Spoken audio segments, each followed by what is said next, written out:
അപ്പോൾ എല്ലാവർക്കും നമ്മുടെ ഇന്നത്തെ ക്ലാസ്സിലേക്ക് സ്വാഗതം. നാം ഇപ്പോൾ ട്രയാങ്കിൾ ഡിവിഷൻ, അതായത് ത്രികോണ ഭാഗങ്ങളുമായി ബന്ധപ്പെട്ട് നമ്മുടെ ടെക്സ്റ്റ് ബുക്കിലെ പേജ് നമ്പർ 50 ചോദ്യങ്ങളാണ് ചെയ്തുകൊണ്ടിരിക്കുന്നത് അല്ലേ. അതിൽ നമ്മൾ ആദ്യത്തെ 2 ചോദ്യങ്ങൾ കഴിഞ്ഞ ക്ലാസ്സിൽ ചെയ്തു. ഇനി നമുക്കതിൽ 2 ചോദ്യങ്ങൾ കൂടി ബാക്കിയുണ്ട് അല്ലേ. അപ്പോൾ നമുക്കതിലെ 3ാമത്തെ ചോദ്യം എന്താണെന്ന് നോക്കാം. ഇവിടെ നമുക്കൊരു ഫിഗർ തന്നിട്ടുണ്ട്. ഈ സാമാന്തരികത്തിൻ്റെ 2 മൂലകൾ, അതായത് ഇപ്പോൾ ഇതാണ് സാമാന്തരികം, ഇതിൻ്റെ ഒരു മൂല ഇത് അല്ലേ. ഈ മൂലയെ ഇതിൻ്റെ ഓപ്പോസിറ്റ് കിട്ടുന്ന ഈ വശത്തിൻ്റെ മധ്യബിന്ദുമായി ഈ മൂലയെ കൂട്ടി യോജിപ്പിച്ചു. മനസ്സിലായല്ലോ? ഓക്കെ. ഇനി അതിൻ്റെ ഈ സാമാന്തരികത്തിൻ്റെ ഈ മൂലയെ ഈ വശത്തിൻ്റെ മധ്യബിന്ദുവുമായി കൂട്ടി യോജിപ്പിച്ചു. അതായത് ഈ വശത്തിൻ്റെ മധ്യബിന്ദുവാണ് ഇത്, ഈ വശത്തിൻ്റെ മധ്യബിന്ദുവാണ് ഇത്. ഇത് ഈ സാമാന്തരികത്തിൻ്റെ വികരണം അല്ലേ, അതായത് ഡയഗണൽ. അപ്പോൾ ഇത്രയും കാര്യങ്ങളാണ് നമ്മുടെ ചോദ്യത്തിലുള്ളത്. ഇനി നമുക്ക് എന്താണ് പ്രൂവ് ചെയ്യേണ്ടത്? അപ്പോൾ ഈ വരകൾ ഈ ഡയഗണലിനെ 3 സമഭാഗങ്ങളാക്കുന്നു, 3 ഈക്വൽ പാർട്സുകളാക്കുന്നു എന്നാണ് നാം പ്രൂവ് ചെയ്യേണ്ടത്. അപ്പോൾ കാണുമ്പോൾ നിങ്ങൾക്ക് ഒരു കൺഫ്യൂഷൻ വേണ്ട, വളരെ ഈസി ആയിട്ട് തന്നെ നമുക്കിത് പ്രൂവ് ചെയ്യാം. അപ്പോൾ അതിന് നമ്മൾ ആദ്യം എന്ത് വേണം? ഇതിന് നമുക്കൊരു പേര് കൊടുക്കാം. അപ്പോൾ നമുക്കിതിനെ എ ബി സി ഡി, ഇതാണ് നമ്മുടെ parallelogram A B C D. ഇനി നമുക്ക് ഇതിൻ്റെ ഈ മിഡ് പോയിന്റ് അല്ലേ, മധ്യബിന്ദുവിന് നമുക്ക് പി എന്ന് പേര് കൊടുക്കാം. ഈ വശത്തിൻ്റെ മധ്യബിന്ദുവിന് നമുക്ക് ക്യൂ എന്ന് പേര് കൊടുക്കാം. അപ്പോൾ അതും കഴിഞ്ഞു. ഇനി ഇവർ തമ്മിൽ ക്രോസ് ചെയ്യുന്ന ഭാഗങ്ങളുണ്ട് അല്ലേ. ഈ വികരണത്തെ ഇവരിങ്ങനെ മുറിക്കുമ്പോൾ 2 പോയിന്റുകൾ നമുക്ക് കിട്ടുന്നുണ്ട് അല്ലേ. അതിന് നമുക്ക് എക്സും വൈ എന്നും കൊടുക്കാം. അപ്പോൾ നിങ്ങൾ ചെയ്യുമ്പോൾ നിങ്ങൾക്ക് ഇഷ്ടമുള്ള പേര് കൊടുത്തു, ഒരു കുഴപ്പമില്ല. പിന്നെ അത് എടുത്ത് എഴുതുമ്പോൾ ശ്രദ്ധിക്കണം, അതേ പേര് തന്നെ വേണം നമ്മൾ എടുത്ത് എഴുതാൻ. ഇനി നമുക്ക് തന്നിട്ടുള്ള കാര്യങ്ങൾ എന്താണ്? ഇതൊരു പാരലോഗ്രാമാണ് അല്ലേ, ഇതൊരു സാമാന്തരികമാണ്. അപ്പോൾ ഇതൊരു സാമാന്തരികമാണെങ്കിൽ ഇതിൻ്റെ എതിർവശങ്ങൾ എന്തായിരിക്കും? പാരലായിരിക്കും അല്ലേ, അവ ഈക്വലുമായിരിക്കും. അപ്പോൾ നമുക്ക് ആദ്യം ആ കാര്യം കൂടി എടുത്തെഴുതാം. അപ്പോൾ പ്രത്യേകം ഞാനൊരു കാര്യം ഓർമ്മിപ്പിക്കുന്നു. നമ്മൾ സാധാരണ പലരും അഭിപ്രായപ്പെട്ടു എന്നോട് മലയാളത്തിൽ കുറച്ചും കൂടി വിശദീകരിക്കണമെന്ന്. അപ്പോൾ നമ്മുടെ ക്ലാസ് മുഴുവൻ മലയാളത്തിൽ തന്നെയാണ്. പിന്നെ ചില പദങ്ങൾ, അത് ഇംഗ്ലീഷ് പദങ്ങൾ ഞാൻ പറയുന്നതോടൊപ്പം തന്നെ ഞാൻ മലയാളത്തിൽ അതിൻ്റെ വാക്കുകളും പറയാറുണ്ട്. കാരണം നമ്മുടെ കുട്ടികളിൽ ഇംഗ്ലീഷ് മീഡിയക്കാരുണ്ട്, മലയാളം മീഡിയക്കാരുണ്ട് അല്ലേ. അപ്പോൾ 2 കൂട്ടർക്കും മനസ്സിലാവേണ്ട രൂപത്തിലാണ് നാം ഇപ്പോൾ ക്ലാസ് പോകുന്നത്. പക്ഷേ നമുക്ക് ബോർഡിൽ എഴുതുമ്പോൾ 2 ഭാഷ എഴുതാൻ പറ്റില്ല. അപ്പോൾ നമ്മൾ അത്യാവശ്യ കാര്യങ്ങൾ ഇംഗ്ലീഷിലായിരിക്കും എഴുതുക. ആ എഴുതുന്നതോടുകൂടി തന്നെ ഞാൻ അതിൻ്റെ മലയാളം പറയുന്നുണ്ട്. അപ്പോൾ നമ്മൾ മലയാളം മീഡിയത്തിലെ കുട്ടികൾ എന്ത് ചെയ്യണം? ആ മലയാളത്തിൽ ഞാൻ പറയുന്നത് എഴുതിയെടുക്കുക. മനസ്സിലായോ? അപ്പോൾ ആ പറയുന്നതിൻ്റെ, ആ ഇംഗ്ലീഷിൽ എഴുതുന്നതിൻ്റെ അതേ മലയാള ഭാഷയാണ് ഞാനതിൽ പറയുന്നത്. അപ്പോൾ അത് എഴുതിയെടുക്കുക. അപ്പോൾ 2 കൂട്ടർക്കും ഒരുപോലെയാണ് നാം ക്ലാസ് കൊണ്ടുപോകുന്നത്. അപ്പോൾ നമ്മൾ ആദ്യം എന്ത് വേണം? നമുക്ക് തന്നിട്ടുള്ള കാര്യങ്ങൾ എഴുതാം അല്ലേ. അപ്പോൾ in the parallelogram A B C D, സാമാന്തരികം എ ബി സി ഡിയിൽ നമുക്ക് എന്ത് എഴുതാം? A B C equal to C D അല്ലേ. എ ബി സി ഡിക്ക് ഈക്വൽ ആണ്.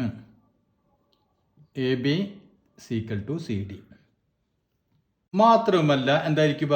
പാരലായിരിക്കും അല്ലേ. And A B parallel to C D. A B C ഡിക്ക് പാരലലുമാണ്. നാം ഇവിടെ ശരിക്കും എന്തിലേക്കാണ് വരുന്നതെന്ന് മനസ്സിലായോ? അതായത് നമ്മൾ ഇങ്ങോട്ട് നോക്കിയേ, ഇവിടെ ഒരു വികരണമുണ്ട് അല്ലേ. ആ വികരണത്തെ ഇവ രണ്ടും 3 പീസാക്കുന്നു അല്ലേ. ആ പീസുകൾ ഈക്വൽ ആണെന്നാണ് നാം പ്രൂവ് ചെയ്യേണ്ടത്. അപ്പോൾ നമുക്ക് ആവശ്യം ഈ 2 വരകളും സമാന്തരങ്ങളാണ് എന്നാണ് നാം ആദ്യം കൊണ്ടുവരേണ്ടത്. മനസ്സിലായോ? അങ്ങനെ ആക്കി കഴിഞ്ഞാൽ നമുക്ക് പിന്നെ അടുത്ത സ്റ്റെപ്പ് വളരെ ഈസിയാണ്. അതായത് ഈ ഡി പി എന്ന് പറയുന്നതും ക്യൂ ബി എന്ന് പറയുന്നതും 2ഉം പാരലാണ് എന്നാണ് നാം ആദ്യം തെളിയിക്കാൻ പോകുന്നത്. അങ്ങനെ തെളിയിച്ചു കഴിഞ്ഞാൽ നമുക്ക് എന്ത് ചെയ്യാം? പിന്നെ നമുക്ക് ഈ ത്രികോണത്തിൻ്റെ ഈ വശത്തിന് പാരലാണ് ഈ വശം എന്നൊക്കെ പറഞ്ഞുകൊണ്ട് നമുക്ക് വളരെ ഈസി ആയിട്ട് പ്രൂവ് ചെയ്യാൻ പറ്റും. അപ്പോൾ നമ്മൾ ആദ്യം എന്താണ് ചെയ്യാൻ പോകുന്നത്? ഈ ഡി പിയും ക്യൂ ബിയും പാരലാണ് എന്നാണ് നാം സമർത്ഥിക്കാൻ പോകുന്നത്. അപ്പോൾ അതിന് വേണ്ടിയിട്ടാണ് ഈ സ്റ്റെപ്പ് എഴുതുന്നത്. ആദ്യം എ ബിക്ക് പാരലാണ് ഡി സി എന്ന് പറഞ്ഞു. മാത്രമല്ല എ ബി ഡി സിക്ക് തുല്യമാണ് എന്ന് പറഞ്ഞു. അങ്ങനെയാണെങ്കിൽ ഇങ്ങോട്ട് നോക്കിയേ, എ ബിയുടെ മിഡ് പോയിന്റ് ആണ് പി അല്ലേ. ഈ ഡി സിയുടെ മിഡ് പോയിന്റ് ആണ് ക്യൂ. അത് നമ്മുടെ ചോദ്യത്തിൽ തന്നെ ഉണ്ട്. അങ്ങനെയാണെങ്കിൽ ഇങ്ങോട്ട് നോക്കിയേ, പി ബിയും ഡി ക്യൂയും ഈക്വൽ ആകും അല്ലേ? എന്താ കാരണം? ഈ പി ബി എന്ന് പറയുന്നത് എ ബിയുടെ ഒരു ഭാഗമാണ്, വെറും ഭാഗമല്ല. പി എന്ന് പറയുന്നത് ഇതിൻ്റെ മിഡ് പോയിന്റ് ആണ് അല്ലേ? അതായത് എ ബിയുടെ കറക്റ്റ് പകുതിയാണ് പി ബി. അതുപോലെ ഡി സിയുടെ കറക്റ്റ് പകുതിയാണ് ഡി ക്യു അല്ലേ? കാരണം എന്താ? ക്യു ഇതിൻ്റെ മിഡ് പോയിന്റ് ആണ്.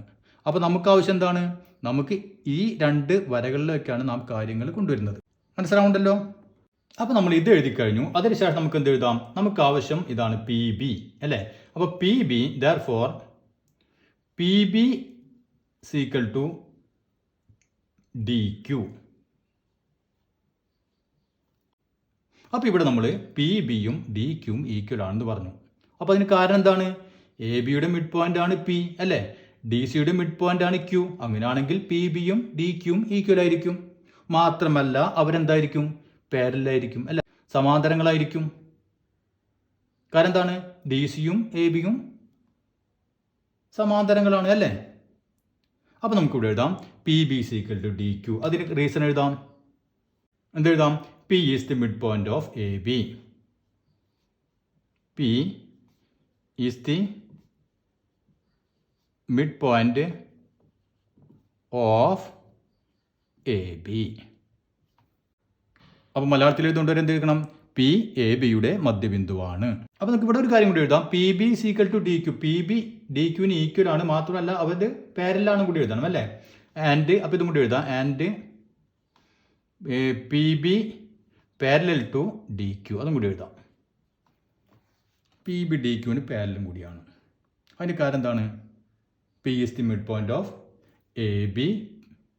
പി എ ബിയുടെ മിഡ് പോയിന്റ്, അതുപോലെ തന്നെ ക്യു ഡി സിയുടെ മിഡ് പോയിന്റും. Q is the mid point of. അപ്പോൾ ഇതാണ് നമ്മുടെ റീസൺ. അപ്പോൾ പി എ ബിയുടെ മധ്യബിന്ദുവാണ്, ക്യു ഡി സിയുടെ മധ്യബിന്ദുവാണ്. അപ്പോൾ അത്രയും മനസ്സിലായല്ലോ. അപ്പോൾ ഇനി ഇങ്ങോട്ട് നോക്കിയേ. അപ്പോൾ നമ്മൾ പറഞ്ഞു പി ബിയും ഡി ക്യൂവും തുല്യമാണ്. പി ബി ഡി ക്യൂവിന് പാരലലാണ്. അങ്ങനെയാണെങ്കിൽ ഇതെന്തായി മാറി? ഇത് ഒരു സാമാന്തരികമായി മാറി. ഏത്? നമ്മൾ ആദ്യം പറഞ്ഞ വലുതാണ് ഒരു സാമാന്തരികമായിരുന്നു അല്ലേ? അപ്പോൾ നമ്മൾ ഇത്രയും ഭാഗം, ഈ ചെറിയ കഷ്ണം, അതായത് പി ബി ക്യു ഡി എന്ന് പറയുന്നത് ഒരു സമാന്തരികമാണ്, പാരലോഗ്രമാണെന്ന് പറഞ്ഞു. എന്താ കാരണം? ഇവയുടെ ഓപ്പോസിറ്റ് സൈഡുകൾ പാരലാണ്. മാത്രമല്ല അവ ഈക്വലുമാണ് അല്ലേ? അപ്പോൾ ഓപ്പോസിറ്റ് സൈഡുകൾ സമാന്തരങ്ങളും തുല്യവുമായി കഴിഞ്ഞാൽ എന്താണ്? അതൊരു സമാന്തരികമാണ് അല്ലേ? അപ്പോൾ നമുക്ക് എഴുതാം therefore P B Q D. P B Q D is a parallelogram.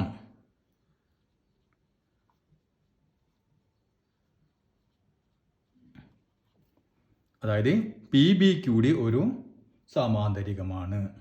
അപ്പോൾ പി ബി ക്യു ഡി ഒരു സമാന്തരികമായി കഴിഞ്ഞാൽ പി ഡിയും അരീവശം പി ഡിയും ഡി ക്യൂവും എന്തായിരിക്കും? പാരലായിരിക്കും. മനസ്സിലായില്ലേ? അത് ഈ രണ്ട് വശങ്ങൾ ഈക്വലും പാരലും ആയി കഴിഞ്ഞാൽ ഇതിൻ്റെ ഓപ്പോസിറ്റ് വശങ്ങൾ ഓട്ടോമാറ്റിക്കായിട്ട് എന്തായിരിക്കും? അവ പാരലായിരിക്കും. അതിലേക്കാണ് അതാണ് നമ്മുടെ ആവശ്യം. അപ്പോൾ അതിലേക്ക് നമ്മൾ എത്തി. അപ്പോൾ നമ്മൾ എഴുതി P B Q D is a parallelogram and ഏതിന് പാരലാവാം? പി ഡിയും ബി ക്യൂവും എന്താണ്? പാരലാണ്. And P B parallel to B Q. അപ്പോൾ ഇതായിരുന്നു നമ്മുടെ ആവശ്യം. ഇവ രണ്ടും പാരലാണ്. അത് നമ്മൾ പ്രൂവ് ചെയ്തു. ഇനി നമുക്ക് വളരെ ഈസിയായി കാര്യങ്ങൾ. എന്താണ് കാര്യങ്ങൾ? ഇത് രണ്ടും പാരലാണെന്ന് നമ്മൾ പറഞ്ഞു അല്ലേ? ഇനി നമുക്ക് നോക്കിയേ, ഇങ്ങനെ ഒരു ത്രികോണം അല്ലേ? അതായത് ഞാനിങ്ങനെ വരയ്ക്ക് നോക്കിയേ, ഇങ്ങനെ ഒരു ത്രികോണം. ഈ ത്രികോണത്തിലെ ഇത് ഒരു വശം, ആ വശത്തിന് പാരലായിക്കൊണ്ട് ആണ് ഈ വര. മനസ്സിലായല്ലോ? അതായത് ബി വൈക്ക് പാരലാണ് പി എക്സ്. അങ്ങനെയാണെങ്കിൽ നമുക്കറിയാം എന്തായിരിക്കും? എ പിയും A P by P B സീക്വൽ എന്തായിരിക്കും? A X by X Y ആയിരിക്കും അല്ലേ? എ പി പി ബിക്ക് ഈക്വൽ ആണ് അല്ലേ? മധ്യബിന്ദു ആയതുകൊണ്ട് എ പി പി ബിക്ക് ഈക്വൽ ആണ്. അതുകൊണ്ട് എന്താണ്? എ എക്സ് എക്സ് വൈക്കും ഈക്വൽ ആണ്. മനസ്സിലായല്ലോ? അപ്പോൾ അത് നമുക്ക് എന്ത് എഴുതാം? അങ്ങനെ എഴുതാം, consider triangle A B Y. അപ്പോൾ ഈ ത്രികോണത്തിൽ A P is equal to P B അല്ലേ, ഇത് മധ്യബിന്ദു ആയതുകൊണ്ട് നമുക്കറിയാം A P is equal to P B. അപ്പോൾ A P is equal to P B ആയതുകൊണ്ട് നമുക്ക് എന്ത് എഴുതാൻ പറ്റും? എ പി പി ബിക്ക് ഈക്വൽ ആണെങ്കിൽ ഒരേ അംശബന്ധത്തിൽ തന്നെ ആയിരിക്കും ഈ വശത്തിനെ മുറിക്കുക അല്ലേ. എ എക്സ് ഏതിന് ഈക്വൽ ആയിരിക്കും? എക്സ് വൈക്ക് ഈക്വൽ ആയിരിക്കും. A X is equal to X Y. അപ്പം ഇതും ഇതും ഈക്വൽ ആണ് നമ്മൾ തെളിയിച്ചു. അത് നമുക്ക് ഇക്വേഷൻ നമ്പർ 1 കൊടുക്കാം. നമ്മൾ ഈ രണ്ട് വശങ്ങളും തുല്യമാണെന്ന് നമ്മൾ പറഞ്ഞു. ഇനി നമുക്ക് ഈ വശത്തിലേക്ക് എത്തണം വേണ്ടേ? അപ്പം ഈ വശം കിട്ടണമെങ്കിൽ നമുക്ക് എന്ത് വേണം? ഈ ത്രികോണത്തിൻ്റെ ഭാഗമാണ് ഈ വശം അല്ലേ. അപ്പം ഇത് രണ്ടും പാരലൽ ലൈനുകളാണ്. അപ്പം ഈ ത്രികോണത്തിൻ്റെ ഈ വശത്തിന് പാരലലാണ് ഈ വശം. അങ്ങനെയാണെങ്കിൽ ഇതേ രീതിയിൽ തന്നെയായിരിക്കും ഇവ രണ്ടിനെയും മുറിച്ചിട്ടുണ്ടാവുക അല്ലേ. അപ്പം ഇവിടെ ഈക്വൽ ആണ്, ഇത് മധ്യബിന്ദു ആയതുകൊണ്ട് സി ക്യൂവും ക്യൂ ഡിയും ഈക്വൽ ആണ്. അങ്ങനെയാണെങ്കിൽ സി വൈയും വൈ എക്സും അല്ലെങ്കിൽ എക്സ് വൈയും ഈക്വൽ ആണ്. അപ്പോൾ അതാണ് നാം അടുത്തത് എഴുതാൻ പോകുന്നത്. അപ്പോൾ നമുക്ക് കൺസിഡർ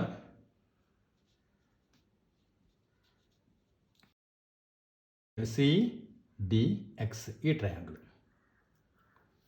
സി ഡി എക്സ്. അതിൽ നമുക്കറിയാം ഡി ക്യൂയും ക്യൂ സിയും ഈക്വൽ ആണ്. കാരണം എന്താ? ക്യൂ ഇതിൻ്റെ മിഡ് പോയിന്റ് ആണ്, മധ്യബിന്ദു ആണ് അല്ലേ. അപ്പോൾ D Q is equal to Q C, D Q is equal to Q C. D Q Q സിക്ക് ഈക്വൽ ആണ്. അങ്ങനെയാണെങ്കിൽ എക്സ് വൈ എന്തിന് ഈക്വൽ ആയിരിക്കും? വൈ സിക്കും ഈക്വൽ ആയിരിക്കും. Therefore X Y is equal to Y C. മനസ്സിലായല്ലോ? അപ്പോൾ നമുക്ക് ഇതിന് വേണമെങ്കിൽ റീസൺ ഓർമ്മയില്ലാത്തവർക്ക് വേണമെങ്കിൽ ഇതിൻ്റെ റീസൺ ഒന്ന് എഴുതി വെക്കാം. ഈ രണ്ട് കാര്യത്തിനും ഒരേ റീസൺ ആണ് അല്ലേ. ഇതിൻ്റെ റീസൺ ഒന്ന് എഴുതി വെക്കാം. ഏത് ത്രികോണത്തിലും ഒരു വശത്തിന് സമാന്തരമായി വരയ്ക്കുന്ന വര മറ്റു രണ്ട് വശങ്ങളെ ഒരേ അംശബന്ധത്തിൽ മുറിക്കുന്നു. അതായത് in any triangle a line parallel to one side cut the other two sides in the same ratio.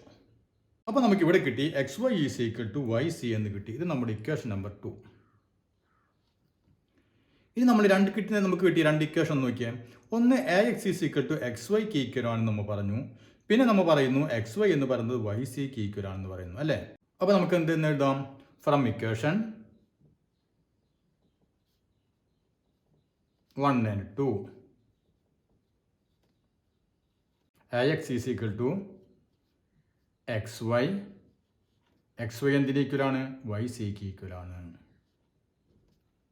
അപ്പോൾ ഫിഗർ നോക്കിയേ, A X is equal to X Y എന്തിന് ഈക്വൽ ആണ്? വൈ സി ഈക്വൽ ആണ്. അതായത് ഈ ഡയഗണലിലെ ഈ രണ്ട് വരകൾ തുല്യ ഭാഗങ്ങളായിട്ടാണ് മുറിക്കുന്നത്. അതാണ് നാം ഇവിടെ പ്രൂവ് ചെയ്തത്.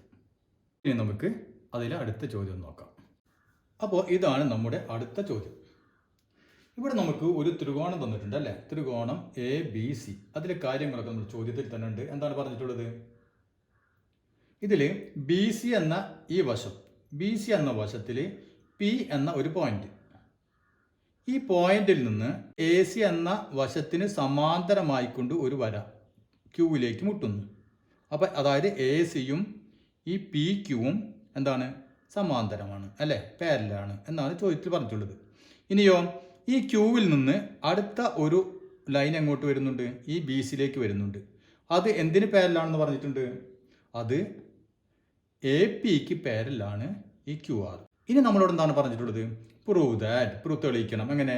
B P by P C, B P by P C equal to B R by R P, B R by R P. അപ്പോൾ നമുക്ക് ഒറ്റ നോട്ടത്തിൽ കാണുമ്പോൾ തന്നെ ആകെ ഒരു ബുദ്ധിമുട്ട് തോന്നും അല്ലേ. കാരണം ഒരു ബന്ധമില്ലാത്ത വശങ്ങളാണ്. അപ്പോൾ നമ്മൾ ഇതിലേക്കൊന്ന് ശ്രദ്ധിച്ച് നോക്കിക്കഴിഞ്ഞാൽ കുറച്ച് ഐഡിയകൾ ഇങ്ങോട്ട് വരും, താനെ വരും. നമുക്ക് ഈ തെളിയിക്കേണ്ട ഈ വശങ്ങൾ ഉൾപ്പെടുത്തിക്കൊണ്ട് രണ്ട് ത്രികോണങ്ങൾ നമുക്ക് ഈ വളരെ ഈസി ആയിട്ട് കിട്ടും. ആദ്യത്തെ എന്താണ്? B P by P C അല്ലേ. അതായത് ഇത് B P by P C. അതിൽ ഈ വലിയ വശമാണ് വരുന്നത്. അപ്പോൾ നമുക്കിവിടെ ഒരു വലിയൊരു ത്രികോണം ഉണ്ട് അല്ലേ. അപ്പോൾ ആദ്യം നമുക്ക് ആ ത്രികോണം കെട്ടെടുക്കാം. അപ്പോൾ നമുക്കവിടെ ഈ വലിയ ത്രികോണം എടുത്തു കഴിഞ്ഞാൽ ഈ വലിയ ത്രികോണത്തിൻ്റെ ഈ എ സിക്ക് പാരലായിക്കൊണ്ട് ക്യു പി എന്ന് പറയുന്ന ഒരു ലൈനുണ്ട് അല്ലേ. അപ്പം അങ്ങനെയാണെങ്കിൽ നമുക്ക് B P by P C നമുക്ക് കിട്ടും. മനസ്സിലായല്ലോ? ഓക്കെ. ഇനി നമുക്ക് എന്താണ് B R by R P ആണ് വേണ്ടത്. B R by R P എവിടെ നിന്ന് കിട്ടും? B R by R P. അപ്പം നമുക്കിവിടെ ഈ ത്രികോണം നോക്കിയേ, എ ബി പി എന്ന് പറയുന്ന ത്രികോണം നോക്കിയാലേ ഈ എ പി എന്ന വശത്തിന് പാരലാണ് ഏത്? ക്യു ആർ എന്നത് അല്ലേ. അത് നമ്മുടെ ചോദ്യത്തിൽ തന്നെ ഉണ്ട്. അങ്ങനെയാണെങ്കിൽ B R by R P എന്തായിരിക്കും? B Q by Q A ആയിരിക്കും. അപ്പോൾ നമുക്ക് എഴുതാം, consider triangle A B C. അതായത് ത്രികോണം എ ബി സി പരിഗണിക്കുമ്പോൾ നമ്മുടെ ചോദ്യത്തിൽ തന്നെ പറഞ്ഞിട്ടുണ്ട് എ സിക്ക് പാരലാണ് ക്യു പി എന്ന് പറഞ്ഞിട്ടുണ്ട് അല്ലേ. അപ്പോൾ നമുക്ക് ആദ്യം ഇത് എഴുതാം. ക്യു പി പാരലൽ ടു ഏതിന്? ഈ ക്യു പി ഏതിന് പാരലാണ്? എ സിക്ക് പാരലാണ്. അതാണ് ഒന്നാമത്തെ കാര്യം. അപ്പോൾ ഇവിടെ നമുക്കറിയാം ഈ ത്രികോണത്തിൻ്റെ ഈ വശത്തിന് സമാന്തരമായി വരയ്ക്കുന്ന വര മറ്റു രണ്ട് വശങ്ങളെ എന്താക്കും? ഒരേ അംശബദ്ധത്തിലായിരിക്കും മുറിക്കുക അല്ലേ. അപ്പോൾ നമുക്ക് ഇതിന് എ സിക്ക് പാരലാണ് ക്യു പി ആയതുകൊണ്ട് നമുക്ക് എന്ത് എഴുതാൻ പറ്റും? ഈ B P by P C equal to B Q by Q A എന്ന് എഴുതാം. B P by P C അല്ലേ equal to B Q by Q A. അപ്പോൾ ക്യു പി എ സിക്ക് പാരലാണ് ആയതുകൊണ്ട് B P by P C equal to B Q by Q A. ഇത് നമ്മുടെ equation number 1. അപ്പോൾ ഇവിടെ നമുക്ക് ബി പിയും പി സിയും വന്നു അല്ലേ. ഇനി നമുക്ക് ബി ആറിനെയും ആർ പിയെയും കിട്ടണം. അപ്പോൾ അവരെ പിന്നാലെ പോകണം. അപ്പോൾ ബി ആറും ആർ പിയും അത് വരുന്നത് ഏതാണ്? ഈ ത്രികോണത്തിൽ അല്ലേ. ഈ ത്രികോണത്തിൽ വരും. അപ്പോൾ നമുക്ക് എന്ത് എഴുതാം? Consider triangle A B P.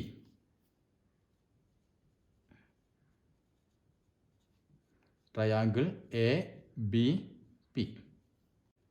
അപ്പോൾ ഈ എ ബി പിയിൽ എ പിക്ക് പാരലാണ് ക്യു ആർ. അത് നമ്മുടെ ചോദ്യത്തിൽ തന്നെ പറഞ്ഞിട്ടുള്ളതാണ് അല്ലേ.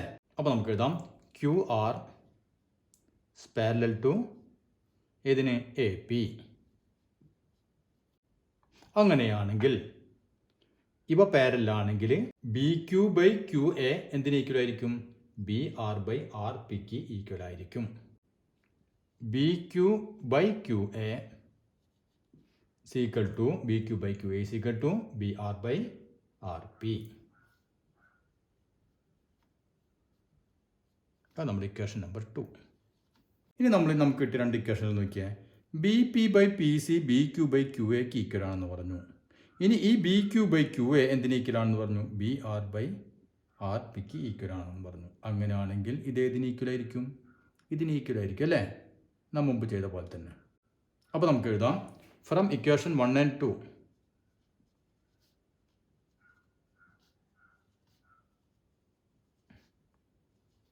എന്ത് കിട്ടും നമുക്ക്?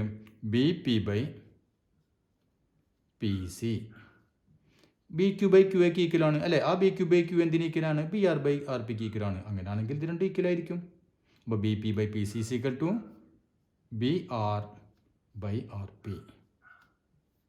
ഇതാണ് നമ്മളോട് തെളിയിക്കാൻ പറ്റുള്ളത്. B P by P C equal to B R by R P. അപ്പോൾ ഇത് മനസ്സിലായല്ലോ. ഇനി നമുക്ക് അതിൽ അടുത്ത ഭാഗം പഠിക്കാനുള്ളത് മിഡ് സെക്ഷനാണ്, അതായത് മധ്യഭാഗം. അത് നമുക്ക് നമ്മുടെ അടുത്ത ക്ലാസ്സിൽ